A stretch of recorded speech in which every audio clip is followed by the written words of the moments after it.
আসসালামু আলাইকুম। কেমন আছেন সবাই? এইমাত্র হাট জমজমাট হয়েছে আর হাটে খুব মানুষ। আমি ঢুকতেছি হাটের দিকে একটু একটু করে। আর আজকে হাটের সার্বিক পরিস্থিতি সহ কি গরু আমদানি হয়েছে এটা আপনাদেরকে ধারণা দিব এবং আপনাদেরকে কিছু তথ্য দিব।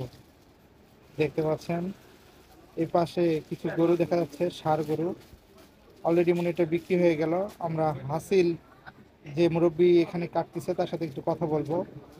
উনি আমাকে একটু জানালো যে আজকের হাসিল এখানে চলতেছে 600 টাকা গরু প্রতি এবং খাসি 300 টাকা। আর এই হাটটি প্রতি শনিবার বসে থাকে। নতুন হাট জয়পুরহাট জেলার মধ্যে পড়েছে। এটা বৃহত্তমের একটা হাট। এই হাটটি প্রতি শনিবার বসে থাকে। আপনারা যেখান থেকে ভিডিওটি দেখছেন অবশ্যই হাটে চলে আসবেন। প্রতি শনিবার বিকেল 4টা পর্যন্ত হাটটি হয়ে থাকে। আর লাইক কমেন্ট শেয়ার করবেন, অন্যকে দেখার সুযোগ করে দিবেন। প্রতিনিয়ত